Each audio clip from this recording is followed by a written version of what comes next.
Let's see the topic maxima and minima. So for that, consider the function y is equal to f of x in a particular interval a comma b.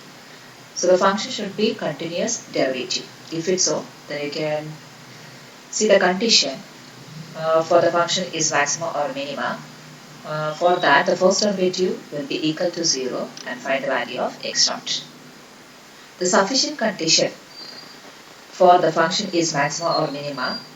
Just find out whether the second derivative is greater than 0 or less than 0. If it satisfies these two conditions, then we can say that this function attains maximum or minimum value. Otherwise, we can say that the function attains extrema values. So, in the last slide, you can see that y is equal to f of x. That is, y is a function with one variable. So here you can say that z is a function of two variables, that is z is equal to f of x comma y in the region. So you can see y is equal to f of x, the first derivative will be equal to 0. Here also the same, the first derivative, that is a partial derivatives with respect to two variables are there. So that you have to write dou z by dou x and dou z by dou y exist. If there is only one variable, then it is ordinary differentiation. If it is contained two or more variable, then you have to use the partial derivatives. So here the first derivative dou z by dou x, dou z by dou y exists, and that will be equal to 0. Right? The first derivatives will be equated to 0. That is the necessary condition for finding maximum or minimum of the function. Now the sufficient condition for two or more variables are there. You have to use this condition. So for that, fxx is equal to dou square z by dou x square. So the second derivatives, that should be derived or abbreviated as fxx, and fyy is dou square z by dou y square, and fxy is dou square z by dou x dou y. You can see the cases. If this condition is greater than 0, that is positive, and also check these two. If these two also greater than 0, then definitely you can say that this function is minimum at the point x naught y naught. If this function is greater than 0, and again you check these two conditions, if it is less than 0, then you can say that the function is maximum. Similarly, the third case, if this condition less than 0, just you can say that the point is a saddle point. Similarly, fourth case, if this condition is equal to 0, then no need to find a maximum or minimum. So, four cases we have for minimum, maximum, saddle point, and then is equal to 0.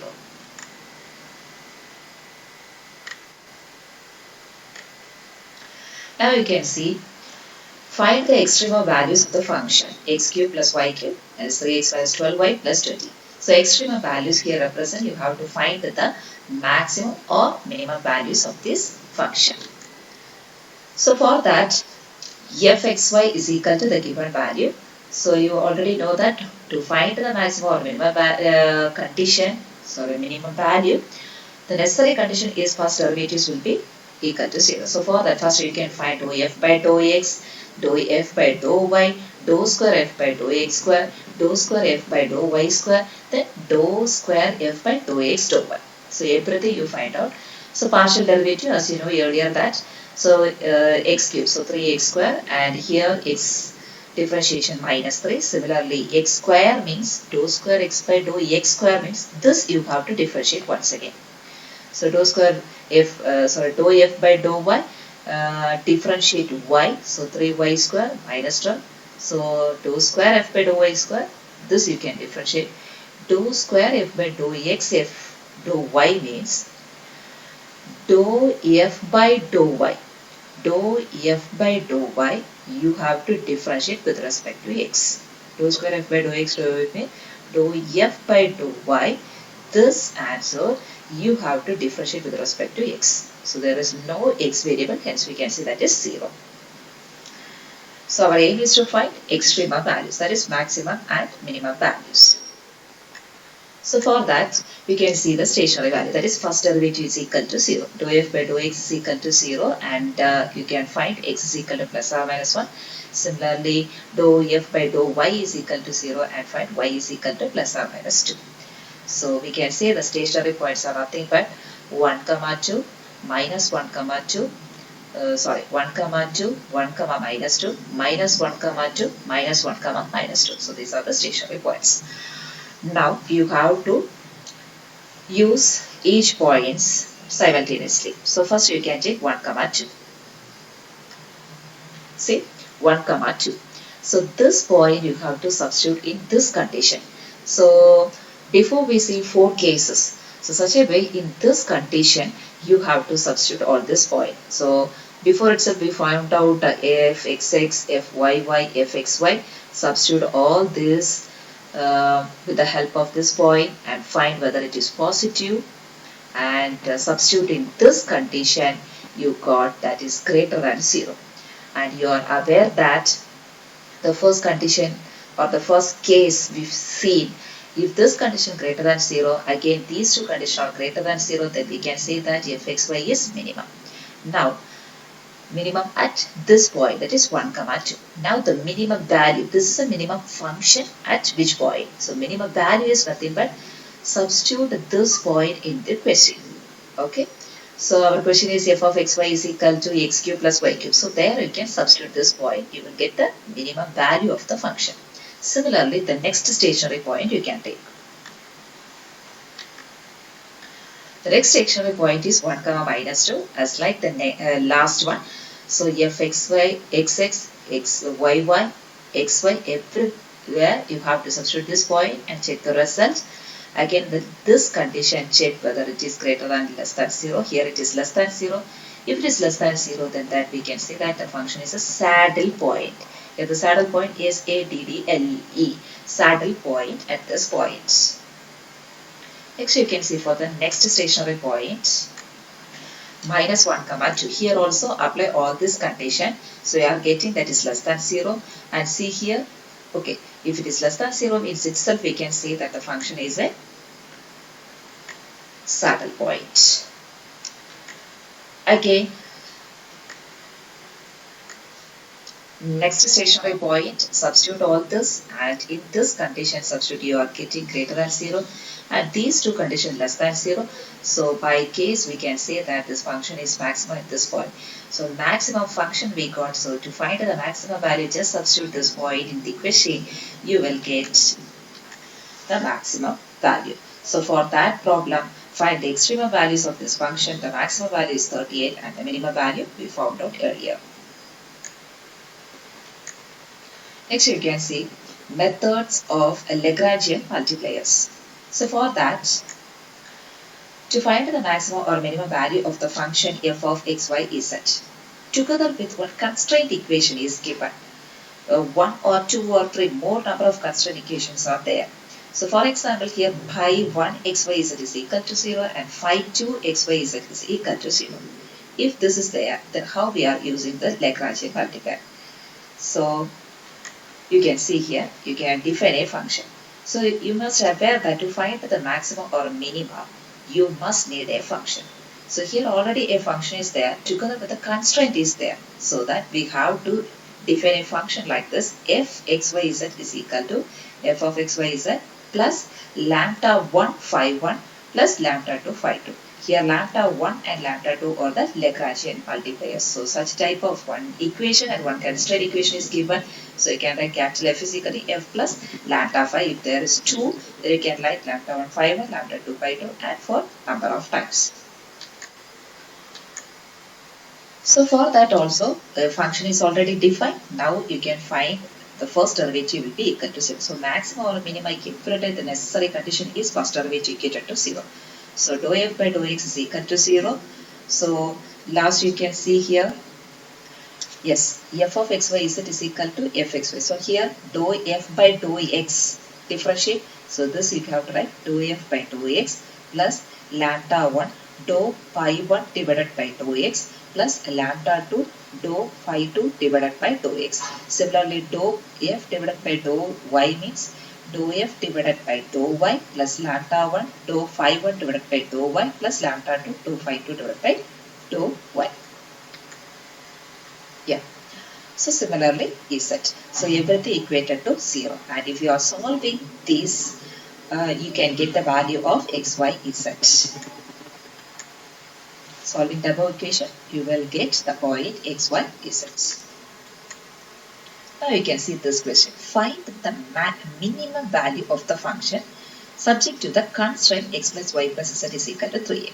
So for define a function, what you have to do is capital Fy x y z is equal to f x y z plus only one constraint is there. Therefore, lambda by here lambda is the Lagrangian multiplier. So that f x y z is equal to x square plus y square plus z square, and the constraint is x plus y plus z minus 3a. Now what you have to do is just differentiate with respect to, that is first derivative. So you can see, so first derivative, partial derivative 2x plus lambda. So here with respect to x, see this is our function f x y z is equal to x square plus y square plus z square. This is so differentiate with respect to x. So here 2x and here lambda. With respect to y, 2y plus lambda. Z 2z plus lambda. Right? Now first derivative will be equated to 0, so that you will get x is equal to minus lambda by 2. Similarly, y equal to minus lambda by 2 and z is equal to minus lambda by 2. Now substitute these three equations, that is x equal to y equal to z, that everything you have to substitute with the constraint. We need to get exact point. So for that, see here, this constraint equation, it is already given in the question, x plus y plus z equal to 3a. So there you can substitute the value of x. X is minus lambda by 2, y minus lambda by 2, and z minus lambda by 2. So that's equal to 3a. You will get the value of lambda. So substitute this lambda value in x. So x is equal to, last slide itself you see that the value of x is lambda divided by 2. So substitute the value of lambda, so that you will get this point. So x, y, z is a, comma, a, comma, a. Now the question is to find the minimum value. So for that, this point a, comma, a, comma, a is substituted in the question. You will get the minimum value of the function is 3a square. Now you can see the next one, of all rectangular parallelogram which have sides parallel to the coordinate planes, which is inscribed in the ellipsoid, determine the dimensions of that one which has the largest possible volume. So for that, you need a function. Determine the dimension of that has the largest possible value. Largest possible value means itself, you have to remember that largest and volume is there. Means, so for easy, you can understand that the volume should be maximum. So from this you can define a function. So for that, defining a function, what you have to do is first find the volume. Okay, volume and maximum, like that given means itself, you can find that that is a function. Okay, so if the largest and the surface area means, you can write surface area is the function, like away, right? So that you can write the dimensions of the parallelogram, that is 2x, 2y, 2z, 6 sides. So 2x, 2y, 2z. Volume of the parallel pipe is equal to 2x into 2y into 2z. So x, y, z. So this is the function f, x, y, z. And this is the constraint, x square plus a square plus y square by b square plus z square by c square equal to 1. So you can define a function. Yes, this is a function. f, x, y, z is equal to v, x, y, z. That is a function plus lambda phi. Right? So v volume x, y, z plus lambda into this is equal to 0. So for finding the maximum or minimum, first you have to differentiate this with respect to x, y and z and equate to 0. So first derivative is equal to 0. So here differentiate with respect to x, 8 y z plus lambda, here 2x divided by a square. Similarly, with respect to y, 8xz plus lambda 2y divided by b square. Similarly for z and equate to 0. So first condition you can take 8yz plus lambda 2x by a square is equal to 0. So bring this to the next side. You will get minus, by simplifying you will get minus lambda by 4 equal to a square yz by x. Similarly, take the next equation, that is the third equation. Just simplify, you will get minus lambda by 4 equal to b square x z divided by y. Similarly, the next equation also solve, you will get this. See here, LHS everything will be equal for this equation 5, 6 and 7, so that you can equate RHS also be equal. So you got this one. Now you consider these two conditions. Later you can consider the next two conditions. So first you consider this and cancel z, you get x square, sorry, y square by b square equal to x square by a square. Next you can consider the other two. And solving, that is x and x get cancelled. By solving you will get z square by c square equal to y square by b square. Now compare these two, 8 and 9. X square by a square equal to y square by b square, and y square by b square is equal to z square by c square. Yes. Now after getting this one, you have to substitute in the constraint equation, right? So every day after getting this, you have to substitute in the constraint equation and find the point. So this is our constraint equation. Now substitute in the place of y square by b square is x square by a square, because everything are equal. Similarly, z square by c square, you can substitute x square by a square. So that what you are getting is x is equal to a by root 3 by simplifying. Similarly, the next time you have to substitute that in the place of x square by a square, you have to substitute y square by b square and then y square by b square. In this place also you can substitute y square by b square. Again by simplification you will get y is equal to a by root 3. Similarly substitute z square by c square. In these two places you will get by simplification z equal to a by root 3. So our 3 points are a by root 3, a by root 3, a by root 3. That is our point. In this point the volume is largest. Thank you.